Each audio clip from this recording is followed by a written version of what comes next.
vídeo do Marcos Duval avisando que vai acampar no Senado. Pode soltar, produção. Muita coisa aqui para falar, mas eu não vou gastar mais o tempo, porque parece que a gente está chovendo molhado. O que eu estou aqui, porque eu não tenho salário, não tenho condições de me alimentar, eu tenho que pedir para a minha assessoria me ajudar a dividir o que eles têm, porque eu não vou pegar dinheiro, senão vão achar que é rachadinha, então não sou louco de fazer isso. Então estou vindo aqui com minhas roupas e vou ter que morar no Senado. Não no meu gabinete, porque lá é o local de trabalho. Eu vou achar algum corredor aí e vou morar aqui, vou deitar e vou dormir até quando isso virar que foi um pesadelo, que isso não era real. E que os brasileiros estão sendo perseguidos. E o Elon Musk, por cumprir a Constituição, foi obrigado. Aí, como ele cumpriu a Constituição, o ministro foi lá, não, Marco Civil da Internet, aquela lei menor, pegou lá, não, mas tem que ter um representante da empresa. Vamos fechar a empresa. É um afronto, presidente, até a sua relação com esse ministro. Eu não quero falar ministro, a esse cidadão brasileiro que nos envergonha, que eu vou dizer, eu fiz uma pesquisa, é o único brasileiro que nasceu no Brasil, mais perverso da história do país. É impressionante,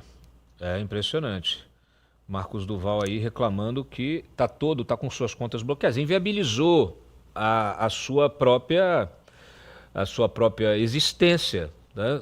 Seja como cidadão, seja como senador. Eu vou entender isso, eu quero entender isso direitinho quando ele chegar. Coloca essa matéria do UOL que faz aí um histórico de como o Moraes também negou o pedido do próprio Pacheco para desbloquear os bens, tá, do Marcos Duval. Essa reportagem traz esse histórico.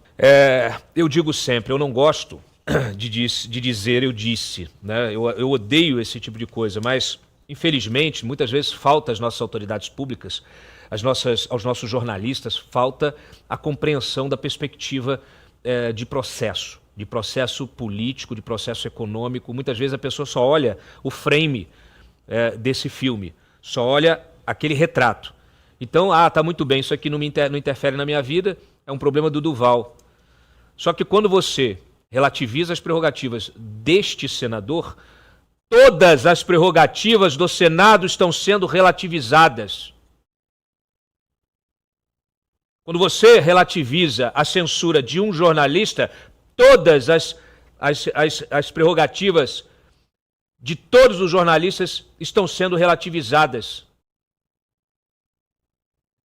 Quando você abre mão de qualquer direito em função de uma ordem superior, como eu estou vendo, o papel ridículo, vergonhoso, vexatório de colegas de imprensa que comemoram a censura.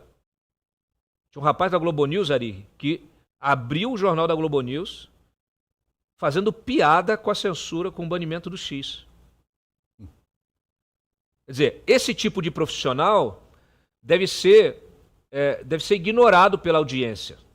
Por quê? Porque ele não respeita a audiência, ele não respeita a civilidade, ele não respeita a justiça efetiva. Sabe o que ele respeita? Os poderosos de plantão. Ele se dobra aos poderosos. Agora, Ari, você com a tua experiência, 60 anos de janela, né, de política aí, já viu muita coisa acontecer. Eu quero as duas coisas, a tua análise. A decisão do Moraes de bloquear o salário, até a verba indenizatória, que tem a ver com o exercício do mandato parlamentar, envolve os assessores, envolve o gabinete, envolve todo mundo, envolve o próprio exercício do mandato, quer dizer, você está sonegando o exercício do mandato, você está privando o eleitor, não está privando o senador, você está privando o eleitor, e também a reação do senador. Você acha que ela é uma reação adequada diante de um cenário desse? Não, ninguém pode achar isso adequado. Na verdade, é uma cópia mal feita do AI-5. Do AI-5? O AI-5, quando foi editado o AI-5, houve logo em seguida um processo de cassação de mandatos. Ou seja, o AI-5 tinha uma origem num ato revolucionário. Bem ou mal, é um ato revolucionário, é uma ruptura da ordem legal. Então, o AI-5 se fundamenta num ato revolucionário e estabelece um ato institucional. E, com base nesse ato institucional, foram cassados mandatos de deputados e senadores. Bom, naquela situação, da mesma forma, então, depois que foram cassados os mandatos dos deputados e senadores, esses deputados e senadores tiveram seus salários cortados, mas cortados a posteriores, porque não tinham mandato.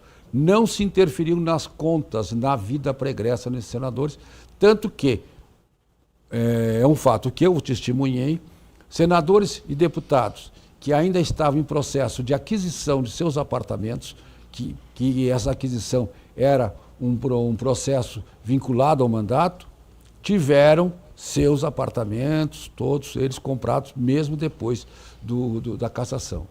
Por outro lado, esses deputados mantiveram suas prerrogativas até que os processos, mesmo que de cassação, mesmo que fora do padrão legal, motivados no AI-5, fossem corridos. Então, hoje nós estamos tendo uma situação que subverte a própria subversão.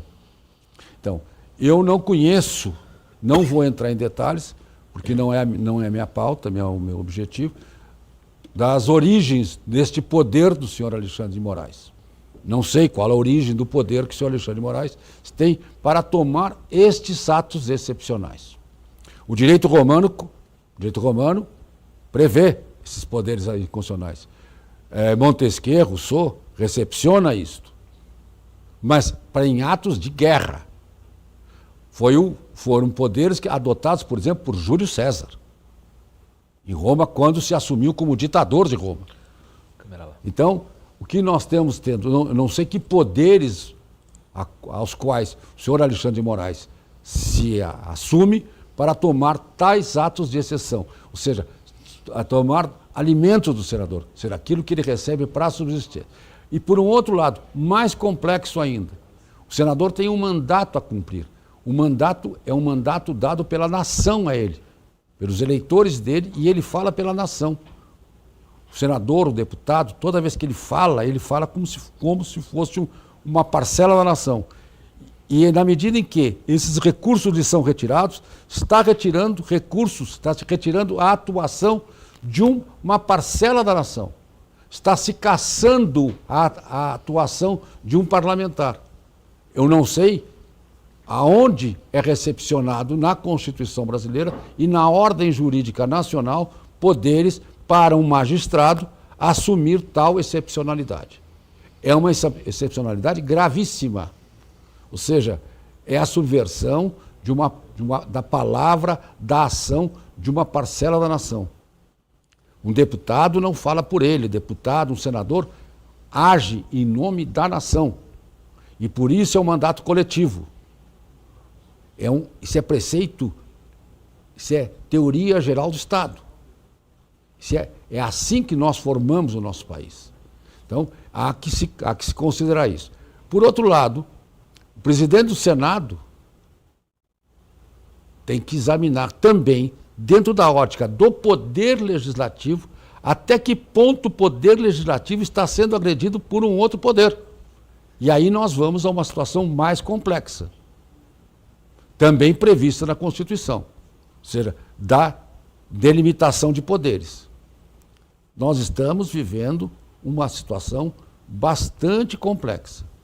Essa atitude contra o senador é muito grave.